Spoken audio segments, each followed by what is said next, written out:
Madiambal Diagne, et c'est pour parler à présent d'Ousmane Sonko qui est attendu ce vendredi à l'Assemblée nationale. Lan lañ mën a xaar ci moom?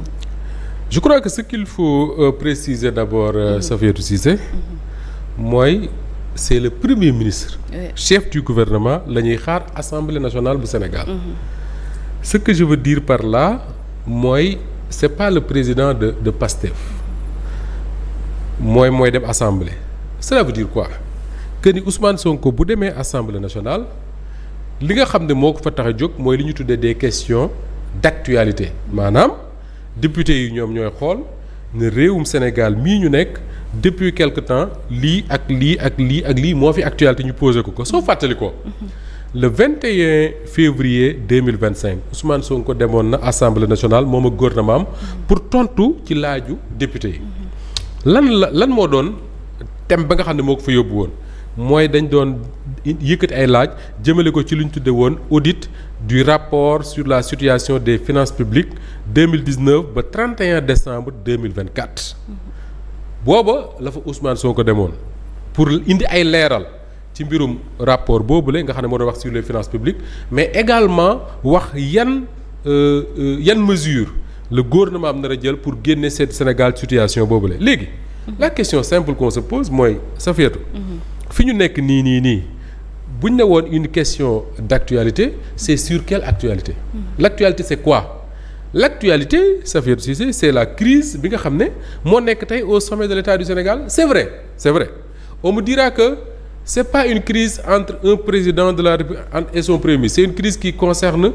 un parti politique bu tudd PASTEF, son président mu tudd Ousmane Sonko, un de ses membres mu tudd Bassirou Diomaye Faye ak beneen coalition boo xam ne moom la ñu créé te déggoowuñ ci. Mais sauf que Safiatou, su fekkee ne cette crise là dafa commencer di am impact dans la marche même de l'État du Sénégal, mais man je suis à peu près sûr qu'il y a des députés yoo xam ne ils vont poser cette question. Donc la question de la crise politique bi nga xam ne moo am actuellement, certainement ça ne sera pas le cœur du débat, ça ne sera pas le centre du débat, mais forcément c'est une question boo xam ne mënu fa bañ a jóg. Pourquoi mënu fa bañ a jóg? Mais parce que cette crise là tey dem na ba impacter la marche de l'État du Sénégal. Tey bu ñu ne laa am na des membres du gouvernement bi nga xam ne Ousmane Sonko moo leen jiite des membres de son gouvernement ña ngay tànn ban coalition la ñu war a dem ak ban coalition la ñu war a dem. ñu naan le premier ministre toog na fi demul conseil des ministres parce que dafa nekkoon congé, activité nangam ak nangam. Ah man de su ma nekkoon député à l'Assemblée nationale su premier ministre ñëwee dinaa ko laaj ci yu mel noonu. dina ma tontoom du ma tontu beneen affaire la te Ousmane Sonko mi nga xam ne moo accepté dem Assemblée nationale ci moment bii ñu toll, mais il sait pertinemment que ni des questions comme ça ña ngi ko fay xaar te dina tontu. Maintenant boo jugee ci questions yooyu Safiatou,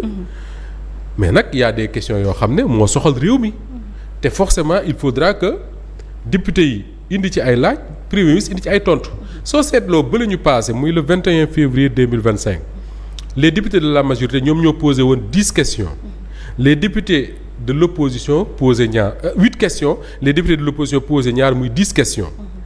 Question ya bokkoon na ci li ma la wax sànq le rapport d'audit, bokkoon na ci le train de vie de l'État yu demee noonu. Ousmane Sonko am na ay annonces yoo xam ne defoon na ko au mois de juin d'ailleurs, c'était pas en février, c'était en juin bi mu demaatee Assemblée nationale. Mais tey ces questions non février la fa dem annoncé ko pour le mois de juin.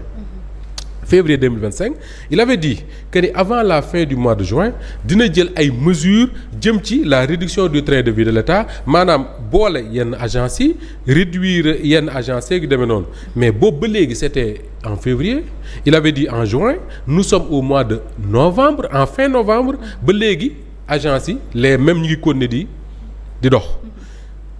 Ki nga xam ne moo nekkoon le secrétaire général du gouvernement de l'époque muy Mohamed Al Amin Lo demoon na fii ci RTS ci benn émission ak Omar Gningue mu annoncé fi li mu tudde woon un rebasing salarial, maanaam état wu Sénégal salaire yi nga xam ne moom lay fay ay agent wam ñi nekk ci agence yeeg ministres yeeg DG yeeg nongam, il faut ñu xoolaat ko pour méngale ko ak li nga xam ne mooy niveau d'endettement, niveau de difficulté financière yi nga xam ne moom la Sénégal am. Mais ba léegi gisuma acte bu ñu posé par rapport à ces salaires-là. Les députés forcément je le pense sincèrement, ils vont devoir interpeller Ousmane Sonko ba xam fan la toll ci loolu. Leneen loo xam ne Safiatou mënul ñàkk ci mbir mi mooy Sénégal def nañu nawet nañu ba pare, taw na, baykat yi bay nañu, am nañu gerte gi bari na lool macha allah, mais tey fii ñu toll nii njàqare gi nekk ci baykat yi kenn xamul nu mu toll. man maa ngi jot sama téléphone ay audio ay baykat yoo xam ne mais dañ naan la am na si ñoom ñoo xam ne commencé nañ di brader maanaam wanteer seen gerte ci luuma yi.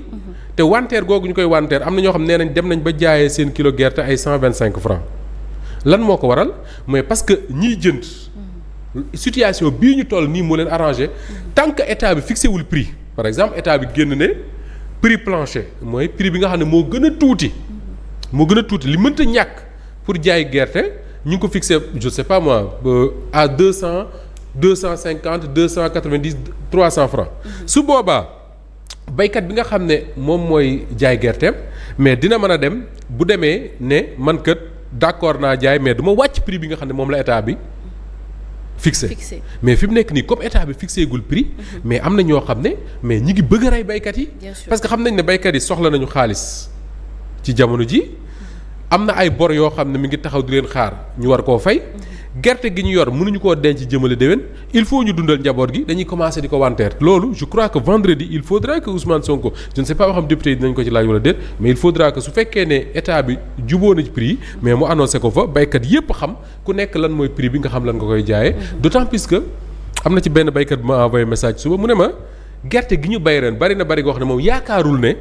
Sonacos mën na koo jënd ak ñi nga xam ne ñoo ne ci biir réew mi donc il va falloir penser réfléchir ba xam est-ce que dañuy exporter gerte gi comme ni ko chinois yi doon defee di jënd di ñëw di ko jënd ak yooyu mais yooyu yëpp c'est des questions yoo xam ne pour man yu am solo la te moo ëpp solo fuuf werante yi nga xam ne moom lañ nekk fan yi ci wàllu politique. d'accord ak yeneen le chômage des jeunes ak yooyu yoo xam ne certainement loyer bi laa leen di yóbbu le loyer ça fait xam naa ne yow locataire nga moo tax yaa ngi bëgg a dee yaa ngi mën ak keneen mais cette question du loyer c'est des questions yoo xam ne peut-être mën nañ ko laaj le premier ministre. d'accord en tout cas c'est des questions yoo xam ne du ma ne c'est des questions d'actualité mais yoo xam ne dañoo xoj réew mi wala xoj waa réew mi il faudra ñu leeral ko. d'accord alors Ousmane Sonko attendu ce vendredi à l'Assemblée nationale boobee moo nekkoon ponk bi ñu doon développé waaye ñu des ba léegi si